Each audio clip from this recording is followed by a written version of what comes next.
Well, I'm the Reverend Bonnie Evans-Hills. I'm a priest in the Church of England, and I do some work with the Diocese of St Albans as interfaith advisor, and have done a little bit with the Church of England, World Council of Churches, and lately with the United Nations. So, yeah, it's a wide-ranging role that I get to do and feel very privileged. I was first introduced to Islam, and particularly Shia Islam, through friends from Iran.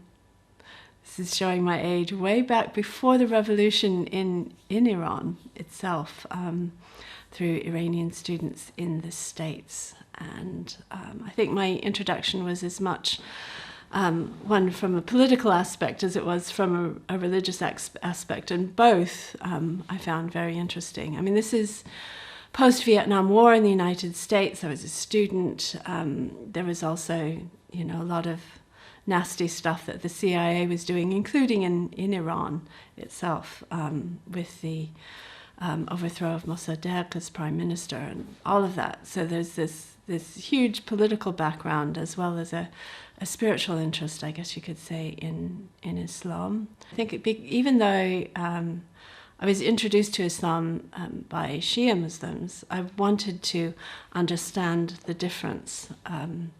So I tried to listen to as many sides as I could. And in the end, I came to the conclusion that how to put this in a way that's diplomatic. Yes, I see the argument from the Sunni perspective of the four caliphs as being elected democratically, but I think that's a modern interpretation on something that happened several centuries ago. And I saw from the Shia perspective that after the death of Muhammad, that it was his family and his companions and friends who were more concerned about ensuring that he was buried properly and that prayers were said, rather than deciding political power. And I also saw his family as being the voice of the voiceless, the voice of the oppressed, really. Later on, the four caliphs were what they were, but I think later on, that's when things became a little bit more corrupt with regard to power, and hence both Imam Hussain and Imam Hussain became more of a, I guess you could say, champion for the voiceless. I think my introduction to Imam Hussain also came through this whole political aspect as well. There was a study that was done in a psychology journal way back at the start of the revolution in Iran, and the study was looking at how, this is very political now, how the CIA had, with all of its intelligence, hadn't predicted the revolution, and that was because it was engaging with the media at the time, but hadn't picked up on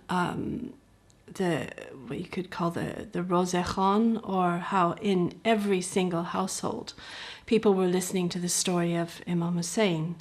And that story was one of standing up to oppression. And that was completely part of the culture, and became, this was also the time of liberation theology in South America. So there was, alongside what was going on in Iran, there was a lot going on in South America as well. That's the whole story of what was happening in Nicaragua in particular, was, I guess I kind of saw it as this liberation theology. Now, the article didn't bring the two together. It was just saying that this story that is repeated over and over again in everybody's household, because you would have a Roseh Khan come in and tell the story of Imam Hussain for almost any occasion. When somebody dies, when somebody was born, when somebody made it into university, that story was repeated over and over again.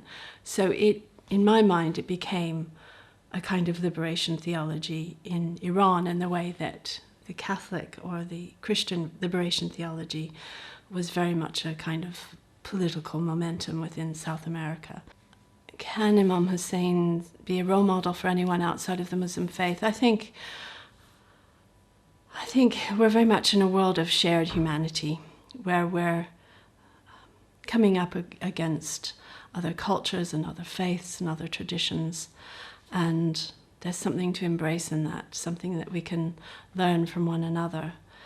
And I think anytime we take it, it's a human thing to take a role model from history, from other traditions, from other places. So yes, very much so. I believe he does provide a role model for people of faith, people of no faith. We're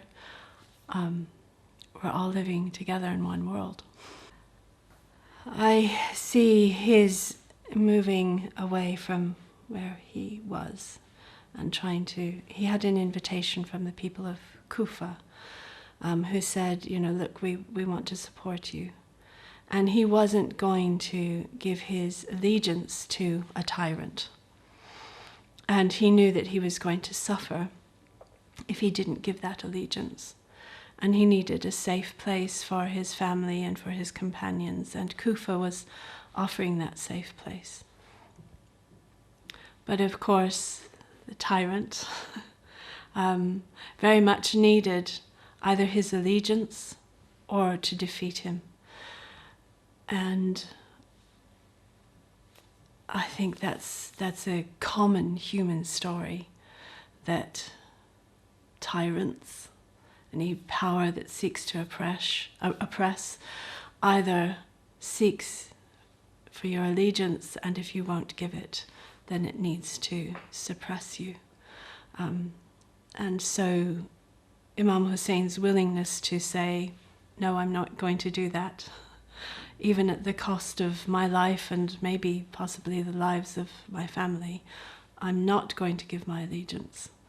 And he did try to leave, but in the end he had to stand up and defend himself and defend his family. They were slaughtered, and that was the cost of standing up. But that also meant that people had the strength to stand up later and stand up against oppression. And that's sometimes what it takes, that we make that sacrifice. One particular incident that stands out, I think I want to mention Zainab here, his sister, because she survived along with some of the women and children. They survived, and they were dragged from pillar to post as a kind of example of, see, this is what's going to happen to you if you stand up against us. But that dragging her and all of the others with her from one city to the next actually was a means by which she was able to stand up and say, this is oppression, this is a tyrant, you have to stand up. And her, what was intended to be a kind of example, saying, see, you're going to be punished. Actually, she was an example that said, stand up to tyranny. So yes, Zainab, definitely. I was recently in Karbala at a religious conference. I was invited with several other Christians as well as Sunni Muslims to visit Karbala, a place of Shia pilgrimage. And in the village, in that visit, we were taken to a refugee camp and met many of the refugees who were there. And the majority of them, not all, but the majority of them were women whose husbands and older sons had been killed by Daesh. They were from the area of Nineveh outside of Mosul and had now found a place of safety near Karbala. As refugee camps go, I have to say it was excellent in that, okay, it's still a refugee camp, it's still tough, but it was clean. People were well looked after. There was it wasn't dirt on the floor, it was all paved.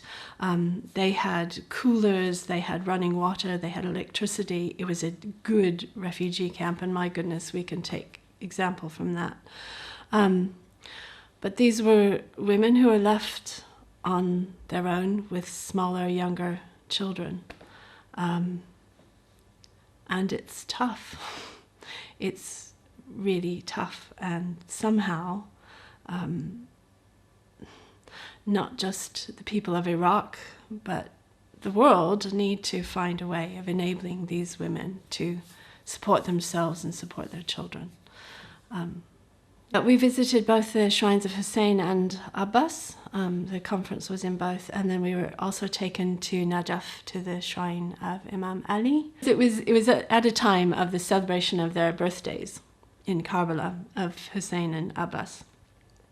So it was very, very, very busy and very crowded.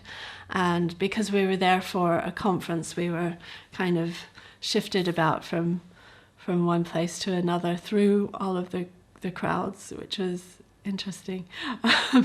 But also really inspiring to see just how much of the crowds were there. There's one thing that I do repeat in various ways. Kulla yawman Ashura, kulla ardan Karbala. Every day is Ashura, every place is Karbala. And what this is saying is that every place has its moments when people have been oppressed and killed for standing up for freedom. And this kind of thing happens every day. It's happening today, it happened yesterday, it'll happen tomorrow, and it will carry on happening. And we need to be aware of that. It's not just something that happened at one point, at one time, in one place. It's something that continually happens, and we have to continually keep speaking out against oppression. I do think that learning about one another's heroes and learning about Imam Hussain, and also learning about Christian saints as well, it helps build understanding between us, in that we start to learn to value and to treasure the beauty that is in one another. I think when we take on somebody as a saint, or as a hero, as somebody that we value, that those values become a part of us. And when we can see those in somebody else, we can see that fellow humanity and the goodness that's in one another. I think all religious traditions, it's part of humanity. There are heroes and there are people who stand up against oppression, and they're constant. Just more recently, there were monks in Tipperine in Algeria who, during some of the troubles there, were told that they should leave for their own safety, and they said, no, we're going to stay. They were living in Tipperine in a monastery, very much a part of the wider Muslim community which they were living amongst. They provided healthcare and a place of safety and sanctuary in all of the troubles. And they were very much a part of the community. Alongside the Bible, they studied the Quran. This happens quite a bit in a lot of the monasteries in the Middle East, there's study of both scriptures in the monasteries. And through all of the troubles, at one point they were taken away and killed and beheaded. But their example is set in monasteries throughout the Middle East. I know of one particular monastery in Syria. My daughter lived there for a time, Darmar Musa, which is a little bit outside of Damascus. It had to be abandoned recently.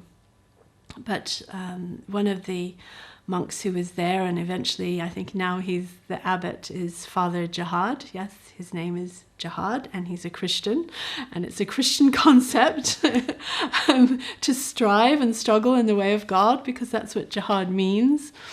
And he said at one point several years ago, when my daughter was still living there, he came to London, and he said, in our monastery, we're not about tolerance, because tolerance is about putting up with something negative. And he said, we're not even about dialogue, because sometimes that can imply that you compromise something of your faith. I would disagree with him, but you know, he's worried about that connotation. He said what they're about in the monastery is loving God with all your heart, all your soul, all your mind, and all your strength, and loving your neighbor as yourself. This is the first commandment from Jesus. And he said loving our neighbors means loving 97% of our neighbors are Muslim. So we have to learn something about them, which means that they study the Quran alongside the Bible. But also what comes to mind are the Coptic Christian workers who were in Libya and were recently captured by Daesh and beheaded on a beach. They were beheaded because they wouldn't give up their faith. They demanded to remain Christian. And somebody went to visit the village that they were from in Egypt and spoke to the mother of two of the workers who were killed and asked her what she would say to Daesh, to the people that had killed her sons. And she said, if they walked along her street in her village, she would invite them into her home and she would love them, because she knows that God's forgiveness is there for them.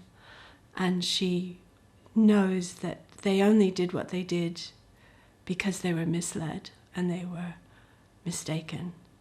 And so she would love them and forgive them.